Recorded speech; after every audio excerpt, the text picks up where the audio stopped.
Good evening, everybody, and welcome to our AJA Wednesday night Zoom.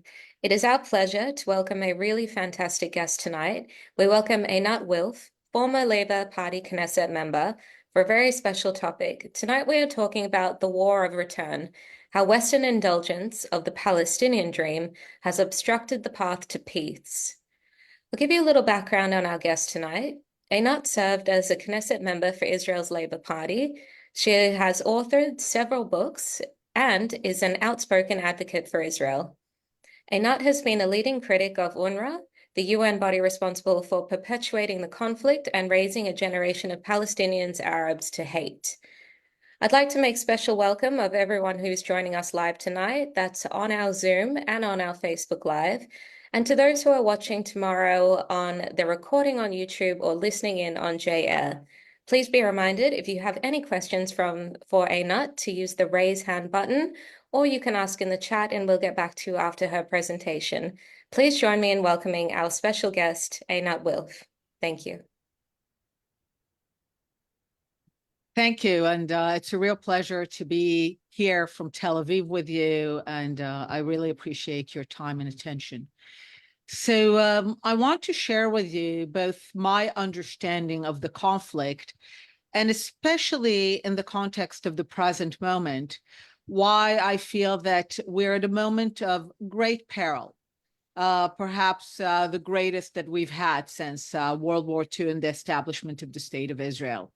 And a lot of it has to do with really understanding what is at the core of the conflict. So I grew up in Israel and Jerusalem, very much in a social and political environment that was associated with the Israeli Labor Party, with the Israeli peace camp. As a young adult, as soon as I can vote, I vote for Rabin in 92, I vote for Barak in 99. I am a big supporter of what was known as the path to peace, of land for peace, the idea that Israel can make peace with its neighbors based on a simple exchange of land that Israel acquired as a result of the 1967 Six-Day War, and that this is the path to peace.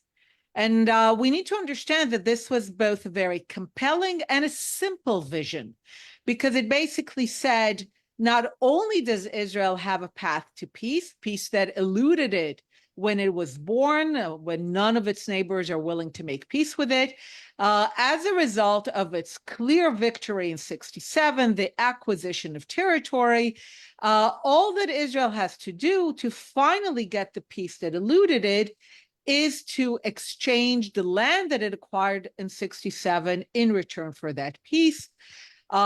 Egypt, of course, is considered the model for that. We have a peace agreement with Egypt based on handing over the Sinai Peninsula in its entirety. We can have an interesting discussion, if you'd like, later as to whether what we have with Egypt should properly be called peace, but officially it was a peace agreement and we handed over the territory. The 90s, of course, are a decade of euphoria for me. We negotiate with Syria over the Golan Heights. We sign another peace agreement with Jordan when Jordan gives up its territorial claim to the West Bank. And of course, the highlight of the 90s is the direct negotiation with the PLO, the Palestine Liberation Organization, over the future of the West Bank and Gaza. And like a lot of Israelis from the peace camp, I follow Ehud Barak, who even more than Rabin was a prime minister elected on the platform of making peace with the Palestinians, with the Syrians too, based on the formula of land for peace.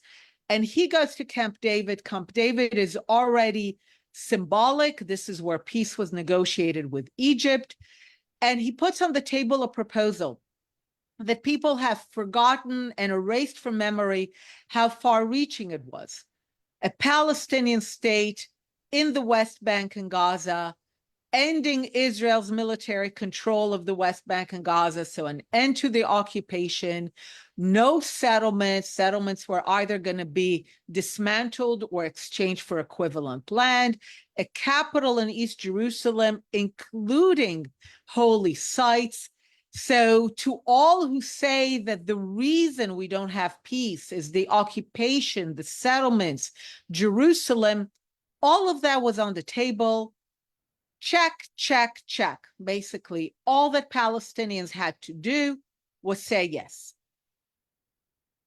What does Arafat, the leader of the PLO, do? He walks away. And not only does he walk away, which in itself you could argue is part of an ongoing legitimate negotiations tactic, is that by going away, he gets no criticism from within the Palestinians. There's not even a low-level op-ed in some Australian newspaper saying, what are you doing? We are on the verge of getting everything we fought for, everything we wanted. Go get it. Go back to the negotiating room and get it for us. There are no voices among the Palestinians who say that. And to those who sometimes respond when I mention that and they say, well, look, Palestinian society is more authoritarian. You cannot criticize the leaders. I always let them know that there was actually plenty of criticism of Arafat in the 90s. The criticism was that he even dared negotiate, but there was no criticism when he walked away from the negotiating, meaning that in walking away, he actually knew that he was submitting to his people's wishes. So he walks away. He's not criticized for walking away. And it is followed by a wave of violence that was misnamed the Second Intifada. You know, right? We hear now people talking about globalizing the Intifada, and they want us to imagine that it is a benign idea, general resistance to occupation and colonialism. I remember very well what the misnamed Second Intifada was. It was a 3-4 year campaign of butchery in our street, massacre after massacre by means of suicide bombers. I have a colleague, Dr. Shani Moore, that says that nothing more than suicide bombing has ever better epitomized the Palestinian ethos. But this is the means by which they carry out massacres in Tel Aviv, in Netanya, in the hotel, in Haifa, in Jerusalem, in Beersheba. So to those who claim it's about the occupation or the settlements, this is within Israel, in Israeli sovereign territory, no occupation, no settlements. If you were in Israel at that time, you will remember this was the darkest time to live in Israel before October 7th. There was a palpable sense that if you merely left your home, you were playing Russian roulette with your life. A pop song from the time by Yuda Poliker really kind of captured the mood. It basically said, Mi haba bator, mi bator haba. Basically, who's next? Who's next to just be butchered by means of the suicide bombing? So with all these things happening, I begin to ask a very simple question. What do the Palestinians want? Because they clearly don't want a state. They could have had one. They clearly don't care about ending the occupation. That was on the table. They clearly don't care about settlements. That was on the table. And they clearly don't care about East Jerusalem, because that was on the table, including the Temple Mount. Or you might say, Einat, you're exaggerating. They want to end the occupation. They would love to see the settlements gone. Okay, so then I would say, but when you put all these things, let's imagine a scale. And on that scale, you put a Palestinian state in the West Bank and Gaza, an end to the occupation, no settlements, capital in East Jerusalem, including Temple Mount. When you put all those things on one side of the scale, there is something on the other side of the scale that they value so much more that again and again, they will walk away from that in order to achieve the other thing. What is the other thing? And that's the question that I asked. And I realized during that time, I'm doing the research that becomes my book with Adi Schwartz, The War of Return. I meet Palestinians, I go to workshops, I have meetings, and I realized that the answer was always hiding in plain sight. The Palestinians always told us what they wanted. We just didn't listen, or when we listened, we didn't take it seriously. It just sounded so outrageous that we didn't think that it was their actual demand. But they said it from the river, from the Jordan River to the sea. Palestine will be free. Free of what? Free of a sovereign Jewish presence. We don't want two states. We want one. They told us. And as I discuss in the book, they told us also by means of insisting on things like perpetual refugeehood, this non-existent idea of a right of return, which again is neither a right nor a return, but they believe in it.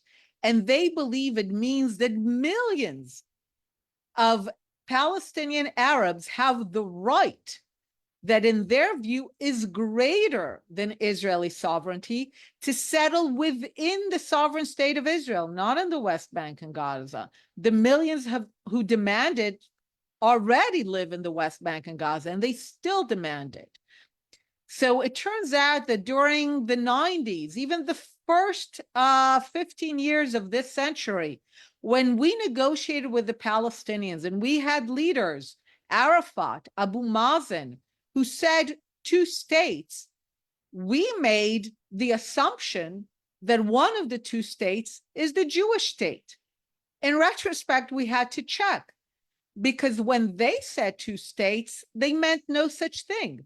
They meant an Arab state in the West Bank and Gaza, and another Arab state within Israel's borders through the mechanism of return, which would turn the Jews into a minority in an Arab state. So as I was going through this process, understanding that this was the Palestinian vision, doing the research for the War of Return, I came across a quote by Ernst Bevin. I've been using it ever since. And it's a wonderful quote because it's by the British foreign minister after World War II. And the great thing about the quote is that it's from February 1947. And why is that so important? Because in February 1947, all the things that we are told are the cause of the conflict, settlements, occupation, Gaza blockade, Bibi Netanyahu, Smotrich and Ben Gvir, displacement, refugees, Nakba, all of these things do not exist. The state of Israel doesn't exist in February 1947. So at that moment, when all of these supposed causes of the conflict don't exist yet, Ernst Bevin goes to the British Parliament because he needs to explain why Britain essentially failed to carry out the trust that it was unanimously given by the League of Nations to help the Jews achieve sovereignty. It did not betray the trust to the Arabs. It created Iraq, it created Jordan, the French created Syria and Lebanon, and yet the one mandate that was designed for a Jewish state, called the Mandate for Palestine, because at the time, every time understood that Palestine meant Jewish, so the British failed to carry out the terms of the mandate to help the Jews achieve sovereignty. So they need to explain the failure. They need to explain why they did not carry out the terms of the mandate, and therefore the mandate goes back to the heir of the League of Nations, the United Nations. That's why the vote went to the United Nations. He goes on to say, he looks, His Majesty's government is thus faced with an irreconcilable conflict. Now, this is February 47, and he calls it irreconcilable. As I said, no settlements, no refugees, no occupation, no blockade, no right-wing government. And he says, look, between the river and the sea and the area of the mandate, there are two groups, Jews and Arabs. No one is yet called Palestinians. As I said, Palestine is understood to be the geographical name where the Jewish homeland once stood and will once stand again. And he says, look, the Jews and the Arabs in this territory both have one top priority. He calls it the point of principle. He says, for the Jews, the top priority is to establish Jewish sovereignty in the land. So the Jews want a state. The Jews want a sovereign Jewish state based on the universal principle of self-determination for a people, for the Jewish people in their ancestral homeland. And then he goes on to say, and for the Arabs, the top priority, the point of principle, is to resist to the last the establishment of Jewish sovereignty in any part of the land. And this is a fascinating formulation that he came by talking to the sides. He doesn't say the Jews want a state, the Arabs want a state, and we'd love the UN to help us determine how to equitably divide the land between the two peoples. He says, as a matter of top priority, the thing they care about more than anything, the Jews want a state, and the Arabs want the Jews not to have a state in any part of the land. By definition, irreconcilable. And this has been the conflict ever since. Both sides, regardless of leadership, regardless of government, have always operated based on their ideal top priority point of principle elements. So the Jews always prioritized having a state, even if it was smaller, even if it was just the lands they reclaimed from malaria and the desert, without Jerusalem, without Judea. The Jews prioritized sovereignty in the land. And the Arabs, over time known as Palestinians, whenever they faced a choice, you can have your own state, but the Jews will also have a state. At least to date, they have always walked away and followed it with violence, going back to the 30s. So the story is this. The Jews have always agreed to a two-state solution, going back to the 20s when one of the two states was Transjordan, as long as one of the two states is the Jewish state, where they can exercise their sovereignty as a people. And the Arabs, the Palestinians, have always said no to two states if one of the two states is the Jewish state. And that is the situation to the present. This brings us to Gaza, right? In between the negotiations of 2000 and 2008. I mean, in 2008, Israel elects another prime minister, Ehud Olmert, on the basis, and he goes to negotiate with the Palestinians, in some aspects even offering more than Ehud Barak. And Abu Mazen walks away from those, and again, follows it up with a wave of violence. So Israel tries again and again to get to a two-state solution where one of the two is Jewish, and the Palestinians again and again walk away because one of the two states is Jewish. So in between those two negotiations in 2005, Israel says, you know what? Fine. We're just going to get out. We're not going to let Palestinians have a veto over whether we're stuck in this mire of occupation in the West Bank and Gaza. We're just getting out. And I remember at this time, I'm already working with Shimon Peres. He was part of the government with Sharon. I remember the dramatic night when Sharon decided that we're getting out of the Philadelphia corridor, right? Now everyone's talking about it, the border with Egypt, because Sharon was determined that we will leave the Palestinians no excuses. We're going to get out of the entire territory to the, it's not a border, but to the pre-1967 armistice ceasefire line. We're going to remove all the civilians, all the soldiers, all the graves. We're going to get out completely. We're going to leave them no excuses. What Sharon and myself and others underestimated is the ability of the Palestinians to make up new excuses. For example, to claim that Israel still occupies Gaza, even though it's out. basically distorting the very definition of occupation in legal terms, which is effective control, in order to claim that Israel still was an occupying force. We clearly did not have effective control. So in 2005, again, Palestinians are faced with a choice. You control territory. Now, contrary to all these disappearing maps, which I'm sure you've seen, Israel, this is the first moment in the history of the Arabs of the territory where they actually control territory, right? They never controlled territory before. It's the Ottoman Empire, it's the British Mandate, it's Jordanian annexation, Egyptian occupation. They never control territory. But beginning with Oslo, and especially after disengagement, they control now 100% of the territory of Gaza. Do they say to themselves, aha, wonderful. This is a beautiful seaside beach area on the Mediterranean, gorgeous beaches with white sand from the delta of Egypt.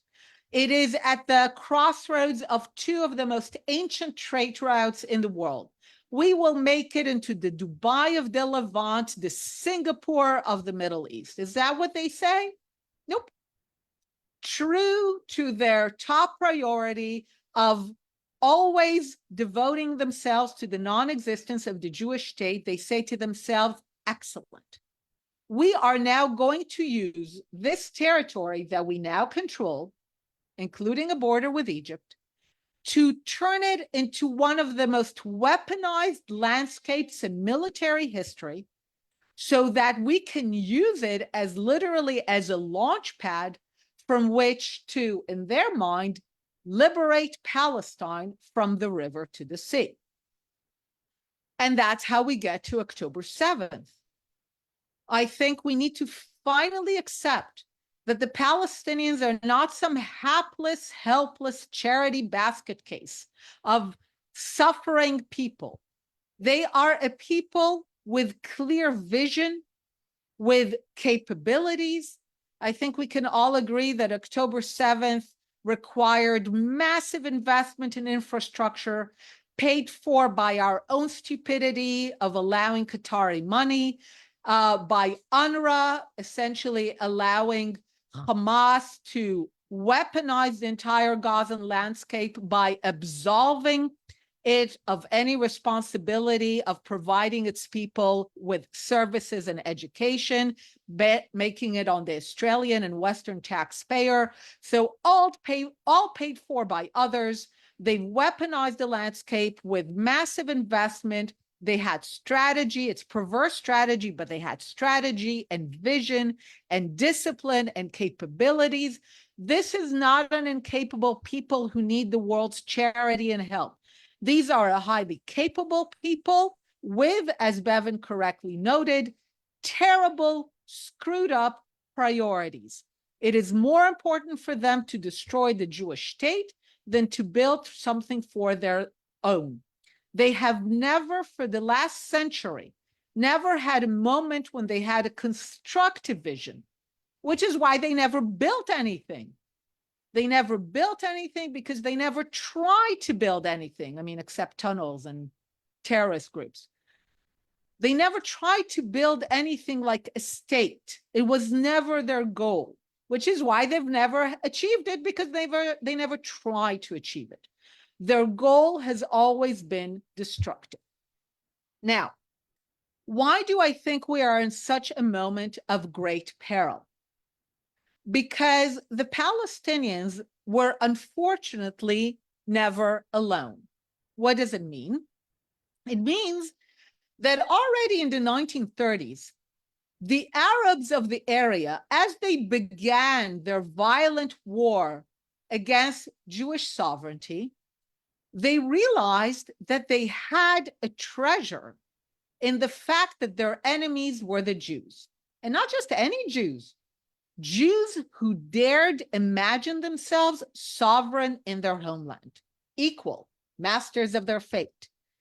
And what the Arabs of the land discovered is that in their battle against Jewish sovereignty, they could always count on the support of every anti-Semitic, anti-Zionist power in history and on the indulgence of the West. So in the 30s and 40s, they have a fruitful collaboration with the Nazis. Today, it's uncomfortable, inconvenient, so people try to pretend that the Mufti had lunch with Hitler, and that's about it. This was a full-blown cooperation. The Arabs supported the Axis. People say, okay, it's because they were against colonialism. I don't care. They supported Nazi Germany. They wanted Nazi Germany to win. They had the same values, the same goals. They had a full collaboration, and they were only prevented from realizing their goals by Montgomery and El Alamein. But that was their goal. And the insertion of Nazi propaganda in Arabic and radio in the 30s and 40s continues to have impact on the Arab world and the Palestinian vision to the present day.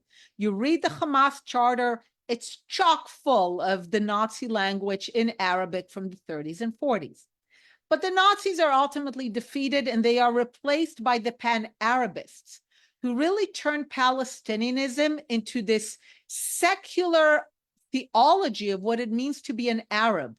The entire Arab world in the 40s and 50s and 60s becomes organized around anti-Zionism and Palestinianism as its mask. There's nothing else connecting the Arab countries. And then they are defeated, and they are replaced by the Soviet Union. And the Soviet Union really takes Palestinianism global. It uses Palestinianism as the mask behind which anti-Zionism is inserted and introduced into the international world, into the United Nations, into international bodies, into academia.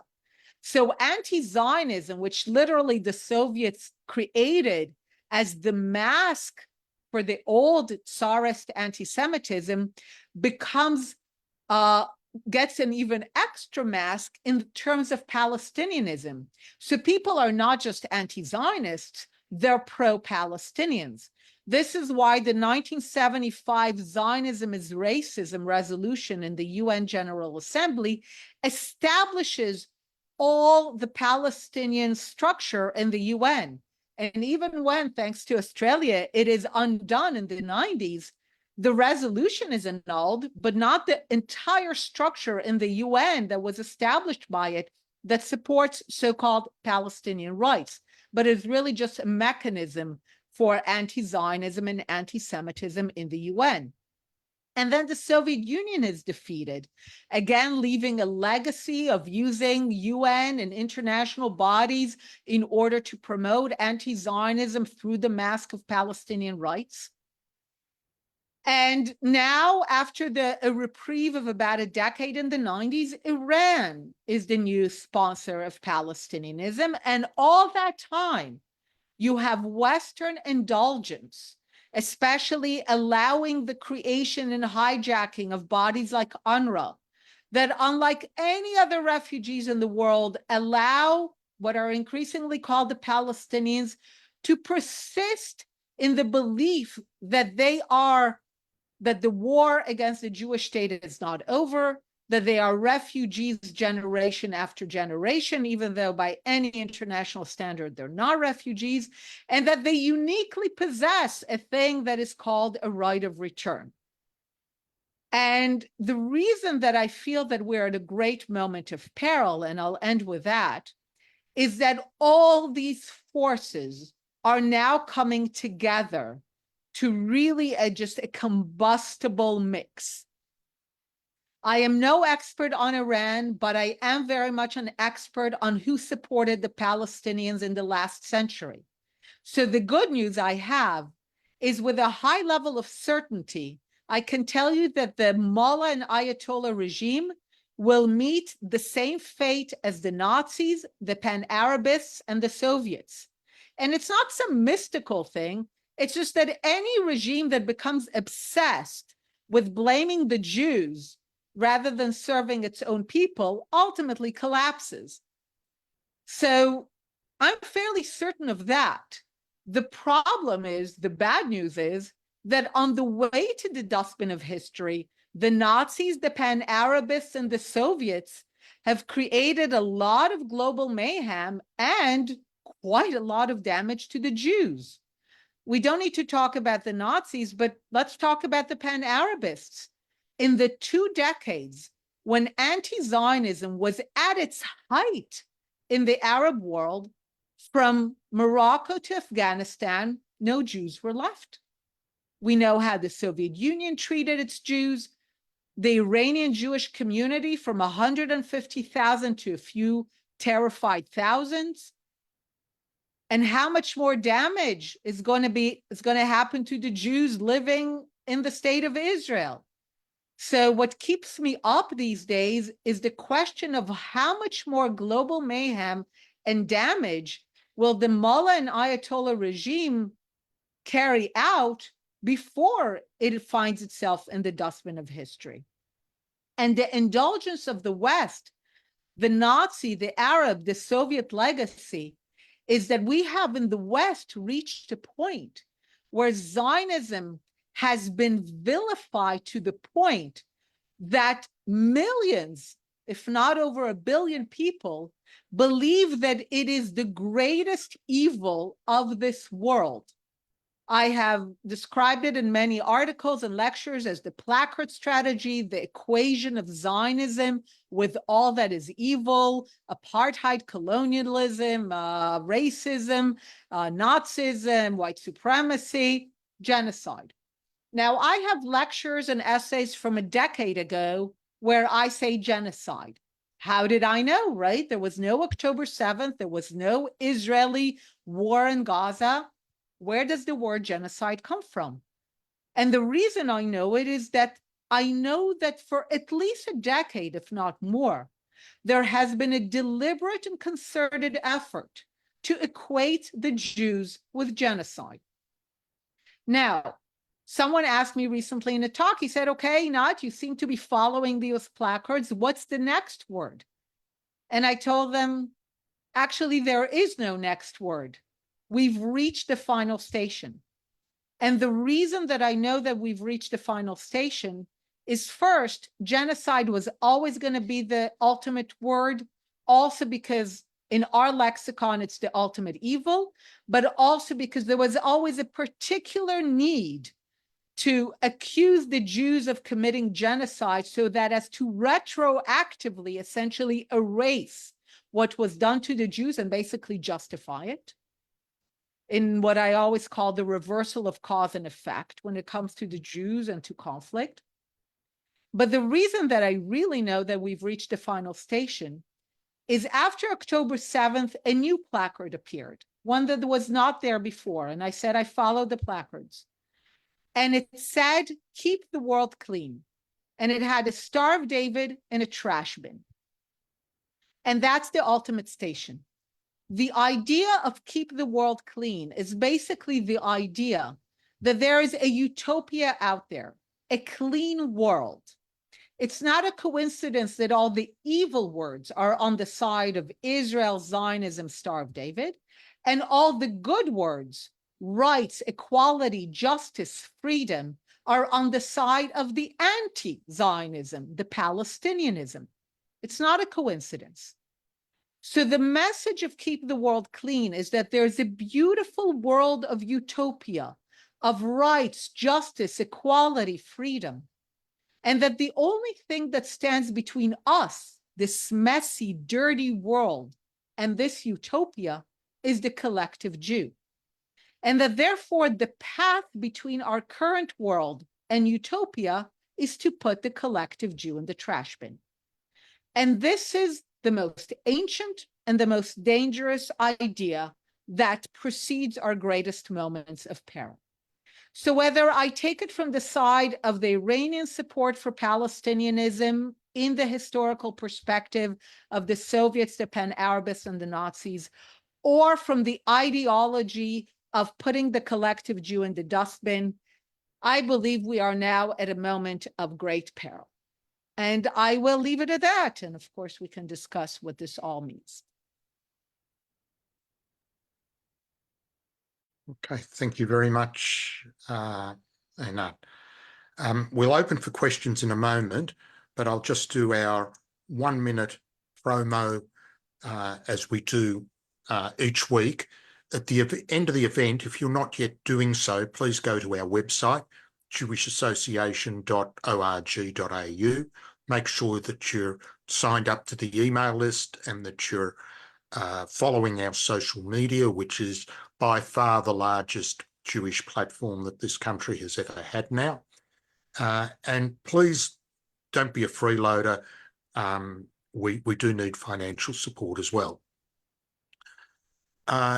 Next week, with our local government elections coming up, we have the President of Council Watch, and we'll be discussing the phenomenon of our councils, our local governments indulging in foreign policy, and we've seen a wave of anti-Israel motions in a tier of government that should have nothing at all to do with foreign policy. So what's going on? What can we do about it?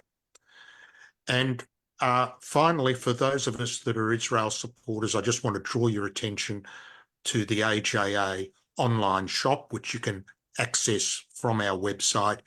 It has an interesting small range of products and makes great gifts to friends and relatives. Thank you. Thank you, David, and thank you very much, Einat, for that brilliant presentation. I'd like to now go to our CEO, Robert Gregory. Thanks, Danielle, and thanks, Einat, for incredible speech. There's an Australian connection with the put the Jews in the bin. We had a politician here who posed with alongside that picture, and she's just been appointed to the inquiry into anti-Semitism in universities. So I don't know how that happens, but we've been quite outspoken against that. My question, though, is about UNRWA. I know you've been very outspoken about this, and crazily enough, the Australian government it's sending tens of millions of dollars each year to UNRWA. There's been a big increase. They know what's going on. So can you just talk a bit more about what this money is actually going towards? Yes. First of all, it's really just terrible and awful on so many levels. I'll say that even more important than the money is important, but much more important is the legitimacy that comes with it. And the fact that it's Australian legitimacy. One of the reasons that I've focused so much, by now it's 15 years, on UNRWA writing books and essays and lectures, supposedly a fringe obsession, is that it actually brings together everything. The conflict, its perpetuation, the Western indulgence, it's all there in this one organization. And Western legitimacy matters, because let's imagine that we did not have this Western support and legitimacy for UNRWA. Then we would have at least had greater clarity about what the Palestinian cause is. We would have understood it to be the cause supported by the Nazis, the Pan-Arabists, the Soviets, the Iranians. We would have understood it as the spearhead cause of really every lousy power in the last century. But when you have countries like Australia, UK, Germany, France, funding essentially the same cause with the letters UN, you muddle the story. It makes it seem as if Palestinianism, as the negation of Jewish sovereignty, is a legitimate idea. And this is what Australian money gives.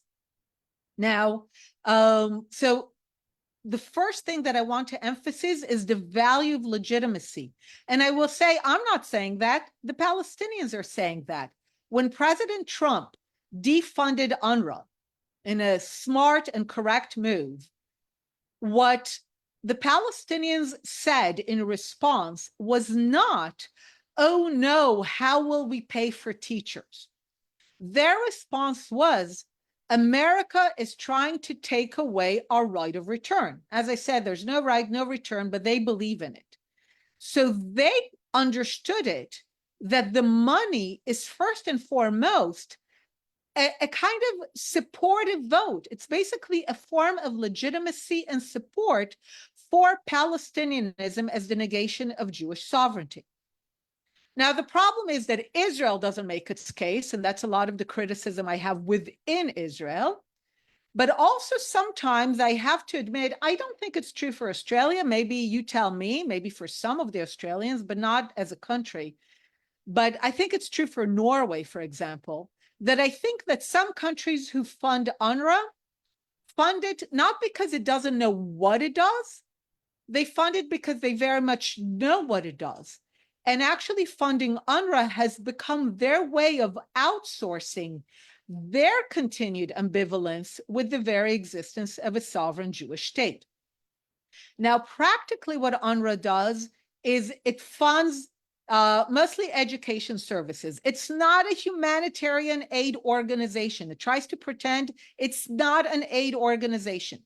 It is the provider. It's the provider of social services, mostly education and some healthcare. Now, it's important to emphasize, despite the letters UN, this is a purely Palestinian organization, except for a few people at the top who speak on behalf of UNRWA and give it the facade as if it's an international organization. Because when you hear, oh, Lazzarini, well, that sounds international. But except for Lazzarini and a few more people, everyone is Palestinian. So a lot of people hear UNRWA and they think, oh, there's some Swedes and Norwegians and Danes that are in Gaza to help the suffering Palestinians. No such thing. It's all Palestinians born in Gaza, living in Gaza, born in the West Bank, living in the West Bank. They are not refugees from Palestine. They're in Palestine, but again, they believe they're refugees because of this idea of return. They are the teachers. They are the school administrators. They are the custodian staff. It's all Palestinian. So when sometimes people tell me, oh, but what will replace UNRWA? I say, understand that UNRWA is the arsonist. UNRWA is the organization that provides the legitimacy and the intellectual and ideological backbone for every Palestinian terrorist organizations for the last 70 years. Once you understand that UNRWA is the arsonist, you stop asking the moronic question of what will replace it. Why do you want to replace the arsonist? Why do you want to replace the organization that ensures that there will be a Black September, a Fatah, a Hamas, an Islamic Jihad? Why do you want to fund them? And in addition to the legitimacy, in addition to the education, to the services, to the ideological backbone, the other thing that UNRWA funds is essentially the removal of responsibility from Palestinians. A few weeks after October 7th, Abu Marzouk, one of the chief Hamas people, was asked, why don't you use the tunnels to allow Palestinians to protect themselves against Israeli air raids? And he said, what do you mean? The tunnels are for us. The Palestinians in Gaza, they're the responsibility of the UN, essentially of UNRWA. What is he saying? He's saying basically, our responsibility is to butcher Jews, to liberate Palestine. The West's responsibility is to fund all the services that normally countries fund until we liberate Palestine. So, over the years, people told me, if there won't be UNRWA, then Hamas will need to manage the schools. And they manage the schools anyway, just under the UNRWA headline. But my answer was that would actually be better because, first of all, it would remove the facade of legitimacy. But imagine for a moment if Hamas had to use the hundreds of millions of dollars that flowed into Gaza through UNRWA, through your taxpayer money. Imagine that Hamas actually had to pay teacher salaries, right? Because if you stop funding UNRWA tomorrow, nobody leaves. As I said, it's not some Norwegians and Danes and Swedes who are going home. They're all Palestinians. Nobody goes home. So the only question that remains now is that who will pay their salary? So sometimes people ask me, well, who will pay their salary? And I say, I'm going to introduce the radical, revolutionary idea that Palestinians run an economy, which they do anyway, collect taxes, which they do anyway, and actually use those taxes to pay teacher salaries. I know it's a revolutionary idea, but they're welcome to try it. So imagine that Hamas, as the governors of Gaza, actually had to use hundreds of millions of dollars to pay teacher salaries, to keep schools open. They may have had less time to build tunnels, less money to build tunnels. Imagine if they had to argue with teacher unions. They would have been busy doing what irresponsible people need to do, rather than doing what the people who are absolved of any responsibility can do, which is try to destroy what another nation has built for a century. That's why funding UNRWA is so horrible. Thank you. I see we have a lot of hands raised, and I've been sent a lot of questions in the chat. So I'll just remind everybody to keep it short and snappy, please. We'll go to Alan Friedman, please.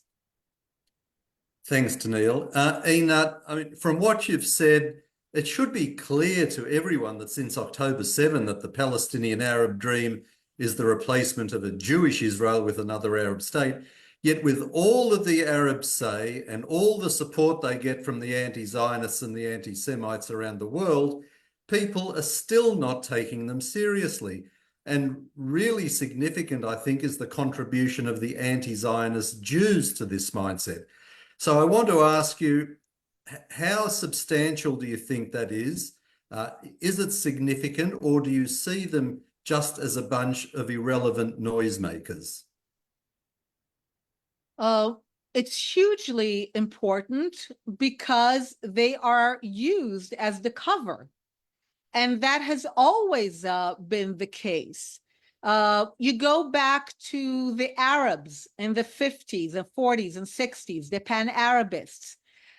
When Egypt threw away its Jewish community, when Iraq ethnically cleansed its Jewish community, they never said that they're throwing out the Jews. They always said that they're throwing out the Zionists, that their only problem is with Zionists.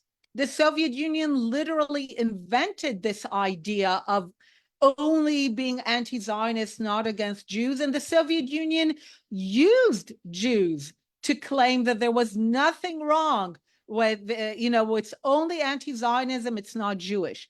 I participated in the last decade in a couple of high-profile debates before October 7th on whether anti-Zionism is the new anti-Semitism. And I lost them all.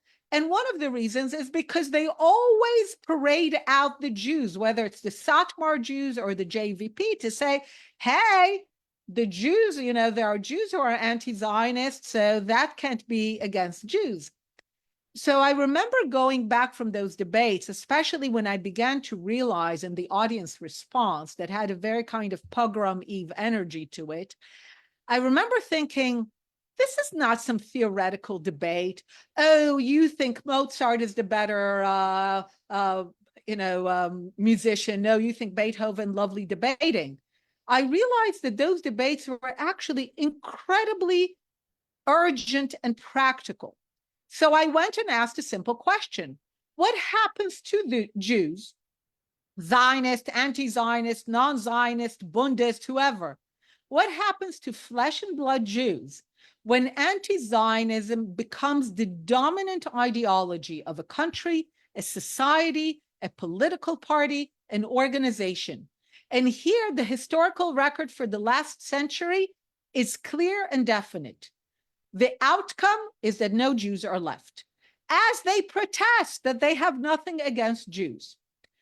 So in this case, the reason that the Jews are important is that they are a key element in the ability of anti-Zionism to operate while kind of bringing down the defenses of Jews. Because if you have a swastika, by now everybody knows what that means. But if you say, oh my God, no, I'm merely an anti-Zionist, I support Palestinian rights, then for a lot of Jews, this sounds fine. And they don't have the same kind of walls and defenses set up against that as they do against what we now know as anti-Semitism, which again, Jews did not have defenses against that at the time because they thought it was only about they're the good kinds of Germans. They fought in World War I. It's not, it's just about religion. It's not about, they're newly assimilated German Jews. So yes, it's hugely important. And it's important not because of those Jews. It's important because of the cover that those Jews in most cases don't really understand what they're participating in. When sometimes people tell me on the university campus, oh, those are just young people, they don't know anything. I'm like, I actually don't care if they know or don't know. I don't care if the Jews really, really believe that they're fighting for the good. Of course they believe that. After 2 decades in which they're being told that Zionism is racism and apartheid and evil and white supremacy and genocide, of course they think that being anti-Zionist is the highlight of being a good person. I don't care what they think. I don't care what they know, because it's bigger than them. They are participating in something that has only ever ended in one way: no Jews being left. Now, I want to say something, because especially for Australian, it matters. When I say no Jews are left, it doesn't always mean the crematorium. It could mean that there are no Jews left in Venezuela, but they're all in Miami now and they're fine.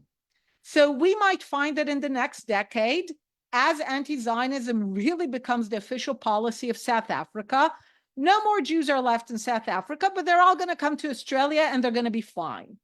So when I say no Jews are left, I don't mean that it always has to be an individual tragedy, but it always is, on a communal level, a situation where no Jews are left. Thank you. Adam, would you unmute, please? Thanks, Einat. I heard that you're possibly re-entering politics, so I'm looking forward to these insights feeding policy. But I just had a question about, you charted your political shift from, the elation of the 90s to now. The Palestinianism appears to have remained the same. I mean, you're saying that basically the revelation is just in taking them as honest all along. But what does that mean for deprogramming, denazification, and rejecting Arab rejectionism?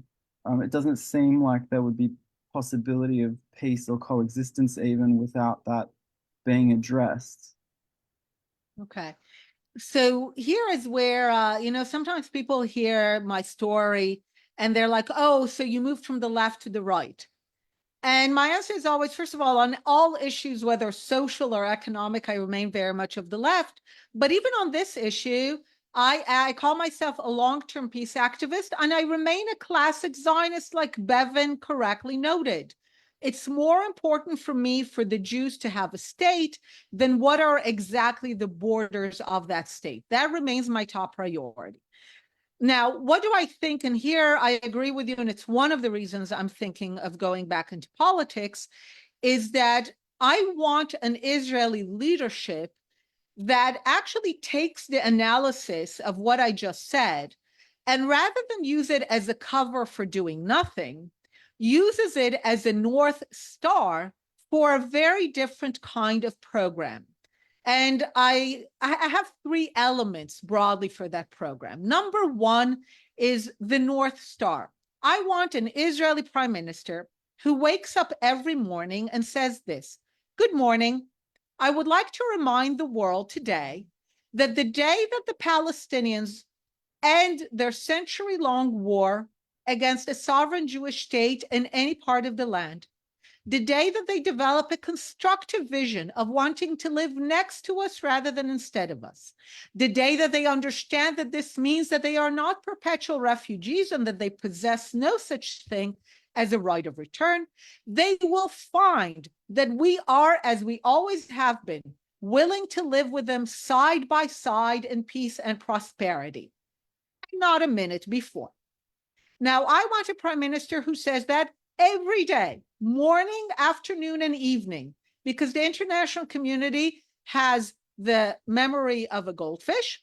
And also another reason is because, and here we are criminally delinquent, The Palestinians are our best partners in proving us right. What I have discovered in the last 25 years as I've been exploring this is that on this singular issue, Palestinians never lie. They will lie on everything else: genocide, famine, open air prison. And when one lie is revealed as a lie, like the open air prison, then it becomes that Gaza was actually a paradise lost. They'll come up with a new line: famine, genocide. They will lie all the time. One thing they will not lie about is that fundamentally their identity does not allow them to accept a sovereign Jewish state in any part of the land. And you can check that by exploring their views on the refugeehood. This is why I focus on UNRWA and the right of return, because it's the one litmus test that they never fail. So we should have a leadership that is not stupid and is not so navel-gazing, that actually challenges the Palestinians to show that they can't. As I said, we're not the problem here. We have always agreed to two states as long as one is Jewish, and they have never agreed to two states if one of them is Jewish. So that's step one. Step one is to have this North Star constantly challenging the Palestinian position, reminding it every day. Step two, not everything is in our control. But once you understand that this is what Palestinianism is, we do have a responsibility, which again, we have been criminally delinquent in, to try to cut any kind of legitimacy and support and funding for Palestinianism. As I said, not everything is within our control, but some things are within our control. So we need, as Israel, to remove the support we give UNRWA. We need to approach Australia and tell them, sorry, we were wrong. We will consider Australian support for UNRWA as an act of war, and we will cut diplomatic relations over that. I mean, I'm being a bit extreme now, but this should be at the top of the agenda. So go on a campaign. Of course, do not allow Qatari money. As I said, not everything is within our control, but quite a lot of things are within our control, and we're doing nothing. We're doing nothing to stop the funneling of legitimacy and financial support to Palestinianism as the negation of Jewish sovereignty. And step three, which depends on 1 and 2, is to the extent that there are Arab voices and Muslim voices, which we begin to have, it's our greatest hope, that are no longer obsessed with anti-Zionism. And by the way, it's not a coincidence that the more successful Arab and Muslim countries are the ones that are letting go of anti-Zionism. Because to use the kind of colorful language of the former American president, anti-Zionism, like anti-Semitism, is the ideology of losers. It's the ideology of failed societies looking for scapegoats. So it's not a coincidence that the more successful Arab societies are becoming less obsessed with Zionism, with Jews, with Israel. To the extent possible, bring them in to help the Palestinians essentially become a different people, become Arabs and Muslims who are not anti-Zionist. It is possible. So those are the elements that I think are necessary. And I will add, however long it takes, because that is the North Star. This is where we need to go. And I think that we have now been a century in this conflict, many times looking for shortcuts. Get out of the West Bank, get out of Gaza, end the occupation, remove the settlements.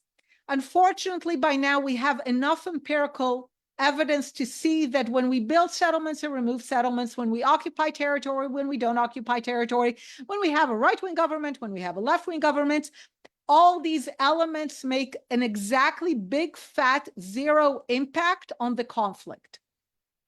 So I think we need to understand that all these shortcuts, we need to just stop with these shortcuts and understand that we need to take the long route, the one that essentially is about reimagining, redoing, reprogramming what it means to be a Palestinian, what it means to be an Arab living in the West Bank and Gaza. And I have a hunch that actually the long way is going to end up being the shorter way. Thank you very much, Einat. With that, we will go to you for your closing remarks, and we'll ask you one final question. And that is, in Australia, we have an incredible supporter base here at the AJA of active and wonderful supporters. So our final question is, what can we and our supporters do to support you and to support Israel from Australia?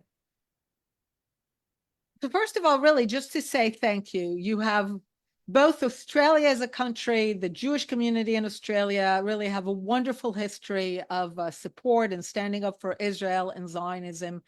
I think at this point, it's more important than ever to be vocal about it, to expose what's really going underneath. Sometimes I just say eyes on the ball. One of the things that we've wasted our time too much is to think that this is a conversation about Israel. You promoted this talk about your councils. Are they trying to solve the conflict in the Middle East? Of course they're not. What they're trying to do is to be one more place that hides behind the mask of anti-Zionism, solving the conflict, Palestinian rights, in order to legitimize the new idea that the collective Jew is evil and should be in the dustbin of history. That is why it goes to the councils, because you're right, if they're trying to do foreign policy, it makes no sense. But if you understand that they're latching on to the new legitimate way of being against the collective Jew, it kind of makes sense.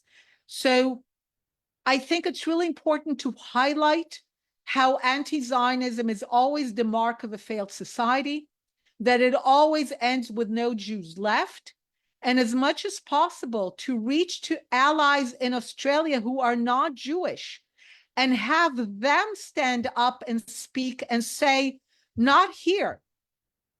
We will not allow this ideology that masks itself as benign, as positive. We know this ideology. We recognize it for what it is. We recognize it as this new respectable mask for the idea that the collective Jew should be in the dustbin. And we, in the name of Australia, will not allow it to take hold in this country. Einat, thank you very much for joining us this evening and for that brilliant presentation and answers to our questions. Everybody, you've heard it straight from Einat, what we can do to support Israel, what we can do locally, nationally, and globally. And we hope that you take this information and heed her advice, as well as a reminder that this was recorded and will be available on YouTube tomorrow. So please take this and send it to your friends. Even if you ask them to watch 10 minutes, 15 minutes, 30 minutes, this message is important and it must be shared. So please get that link tomorrow and share with your friends, families, Jewish, non-Jewish, as mentioned. And if you'd like to say thank you to Einat, now is the time in the chat. Once again, thank you very much, Einat. It was a pleasure to have you with us this evening, and we look forward to being in touch and welcoming you back again. Good evening. Thank you.